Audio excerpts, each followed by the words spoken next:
Welcome to PDPM knowledge. आप सभी का स्वागत है। आज हम डिस्कस करने जा रहे हैं मशीन डिज़ाइन के कुछ इम्पॉर्टेंट MCQ जो हमारे AKTU की सेमेस्टर एग्जामिनेशन और SSC JEE जैसे कम्पिटिटिव एग्जामिनेशंस में पूछे जाते हैं। शुरू करते हैं आज के पहले क्वेश्चन के साथ। आज हम पार्ट 4 डिस्कस करेंगे। इसके पहले मैंने पॉइंट 2, 3 को आपके प्लेलिस्ट में ऐड भी कर दिया है और आप उसको देख सकते हैं। Next question, which of the following property is not affected by heat treatment?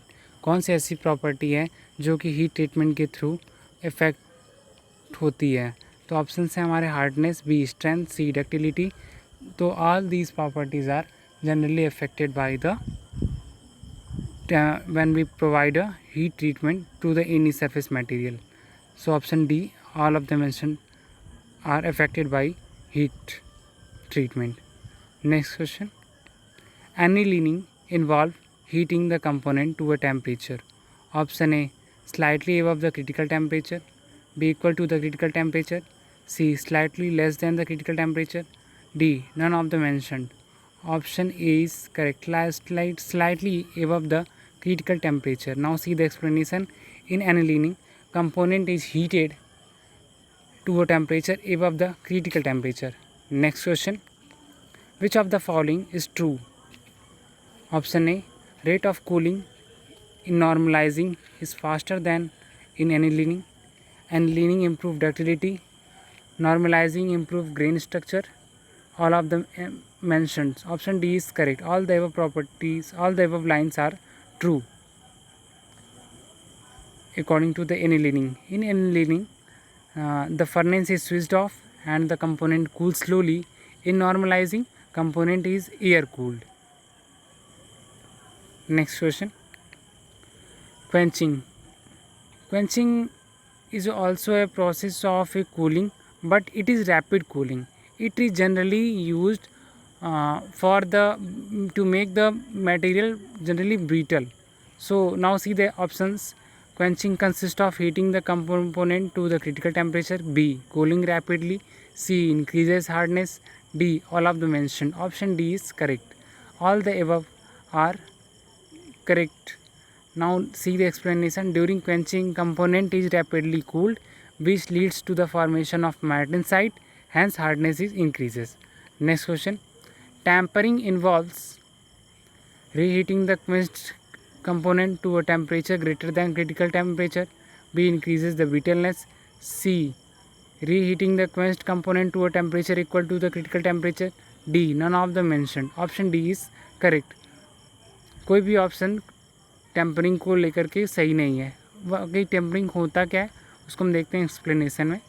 Tampering involve reheating the quenched product to a temperature less than the transformation range.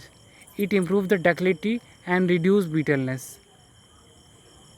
Next question, silicon addition in spring steel increases its toughness.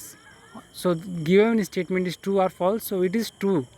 Silicon addition increases the strength without lowering the ductility. Next question, nickel addition in alloys. Option A, increases the toughness, increases hardenability and impact resistance. C, limit grain growth during the heat treatment process. D, all of the mentioned. Option D is correct. All the above are correct according to the nickel addition in any alloy.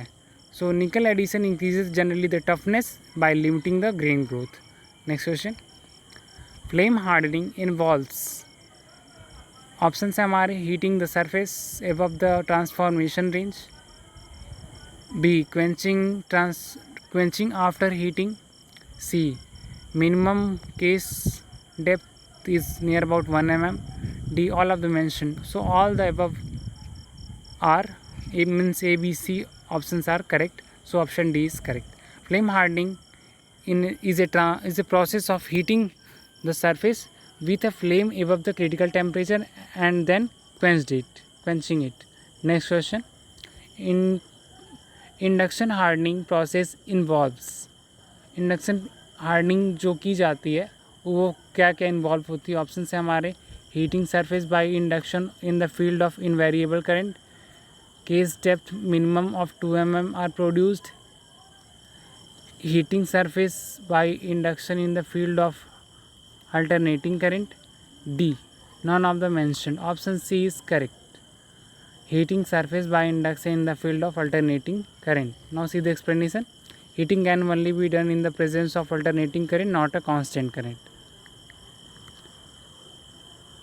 Question 10. Case carburizing involves. Option A, introducing a carbon at lower surface layer. B. Heating range 880 to 980 degrees Celsius. C. Case depth up to the 2 mm are possible. D. All of the mentioned. So option D. All the above are true about the case carburizing. Now see the explanation. Case carburizing involves introducing carbon at surface layer.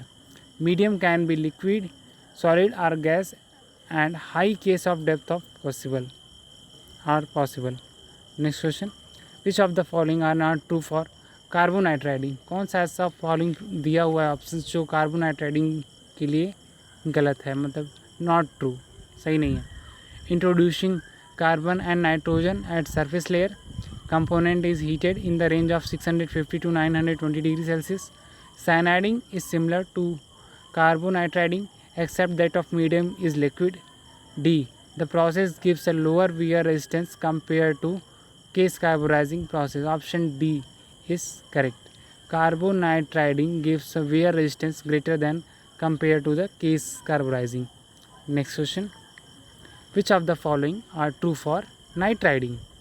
कौन से ऐसी मतलब options हैं जो nitriding के लिए correct है? So देखते हैं. Option A, nascent oxygen is involve. B, temperature range 490 to 590 degree Celsius. Gaseous or liquid medium. D, all of the mentioned. So option D, all of the mentioned means above A, B, C are correct. In nitriding, nascent oxygen is acted on the surface of the product at a temperature of 490 to 590 degrees Celsius in a gaseous or liquid medium. Thank you so much friends, video को last तक देखने के लिए बने रहिए हमारे साथ. हम आपके लिए कुछ और भी इंपॉर्टेंट MCQ क्वेश्चंस लेकर के आ रहे हैं. Thank you.